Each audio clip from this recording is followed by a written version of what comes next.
Big news for this week in particular is that Sleep Token are back. They've been doing their first UK dates of the year, I think it is, and oh my days. All I've seen is people going, oh my God. Even people who were somewhat cynical and kind of skeptical of their announcement at Download. On the Primordial side, we've had Mandrill, who went to go see him in Glasgow. He was properly skeptical about seeing them at Download, saying, why are they headlining? He was absolutely blown away. So was Mrs. Mandrill. We have an old friend called Grizz, who is a notoriously stuck in the mud, grumpy git. And I'm sure he will agree with me saying that. He went to go see them in Manchester last night, and he put on Facebook, I'm reading this verbatim, saying, this is madness. I only came out of curiosity, and it's the best gig I've seen this year. It's almost as if they perform on another plane. Totally ethereal. But do you know what separates Grizz from the rest of the grumpy f***s? He actually goes. He actually goes and has a look and then makes his mind up. So he is different as opposed to sitting back, I'm not doing that, and don't do it. He actually goes and goes, okay, like he said, I'm just going out of curiosity to see, just to inform myself. And he does, and he's more than happy to go, you know what? Wow. So that's fantastic. We talked about this, and we have talked about this. There'll never be another Guns N' Roses, never happen. Well, it seems to be happening. Seems to be happening right before our eyes, because Sleep Token are doing the numbers. They really are. All of a sudden, they're headlining the Monsters of Rock. All of a sudden, like out of nowhere, they jumped the queue of all these hard-working bands have been there for years. And so that seems to be happening. Well, let's just do some quick fag packet maths, shall we? So we've heard anecdotal evidence about Sleep Token and how amazing they are live. Right, Moose, can you just do some... You're good at mental arithmetic. Let's say these are going to be in thousands. So ballpark figures. Let's say 15... So just make a note of these. 15 plus 22, I think. Mm-hmm. Plus, let's say 16. Yep. Let's say about 19. Okay. 19 again. Okay. And so then let's say 15 and 12. 118. 118,000. That is ballpark how many tickets Sleep Token will have sold for this tour. Doing the OVO Hydro in Glasgow, doing the Co-op Live, the new largest indoor arena in the UK, doing that in Manchester, Birmingham's Utility Arena, 2 nights at London's O2 Arena, Cardiff Motorpoint Arena, and Leeds First Direct Arena.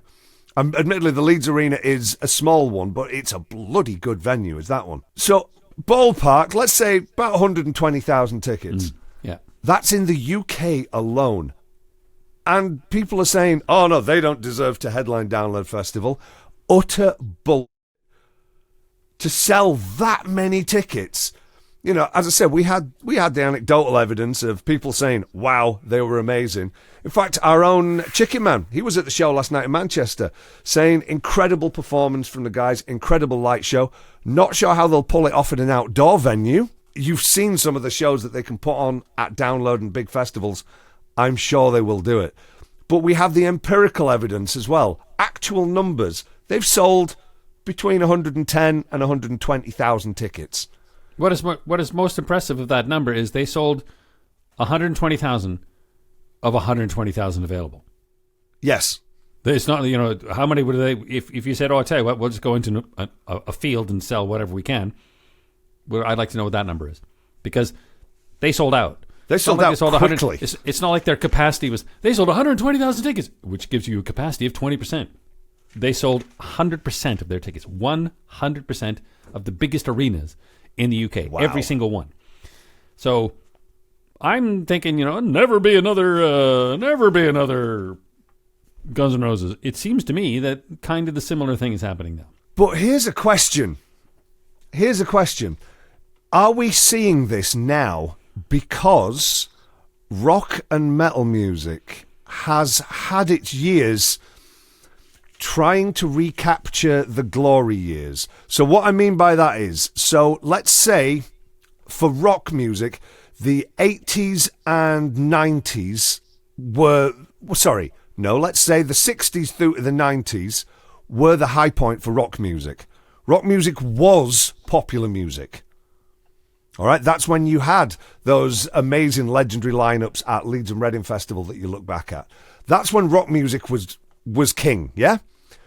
And ever since then, it's almost been like rock music and the scene itself has been slightly in the doldrums because new bands have come along, and the vast majority of those new bands have been trying to sound like the older bands.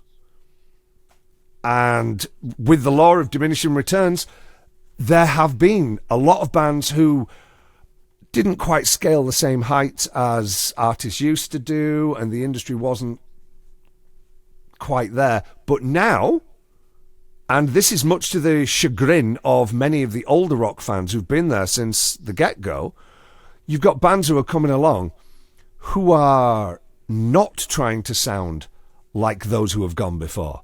Bands like Sleep Token. They don't sound like anybody else. You know, they're bringing in all sorts of influences, and this is a very modern thing, bringing in all sorts of pop music influences in as well as the production. And so you've got bands who are not trying to sound like anybody who's come before, who sound totally unique. And as is often the case with things that are totally unique, it's getting an incredible reaction. Have we reached that tipping point where all of a sudden it's kind of coming back around and people are going, oh my God, with rock taking some cues, some sounds and some cues from popular music, could we be seeing when the likes of Sleep Token and maybe Spirit Box, all those kind of come back round and it becomes the big thing again? No, because the numbers aren't there. I don't think the numbers. So we've used Guns N' Roses. They were sort of the leading of a big scene where many fantastic big bands came from. Grunge, Nirvana, arguably the leader of that scene, which produced a lot of amazing bands. There was a big scene. I don't see that. I see it, people being successful, and I think the criteria again is like, oh, I like this, I like these, I like them, I'm going to go see them.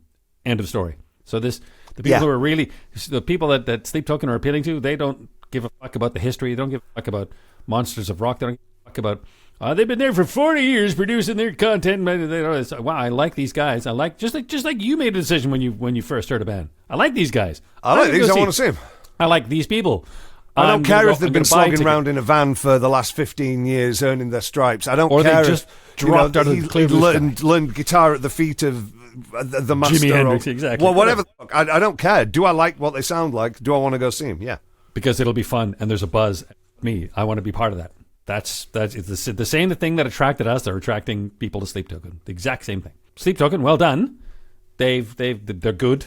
They know what they're doing, and people are responding to it. They like it. More of that, please.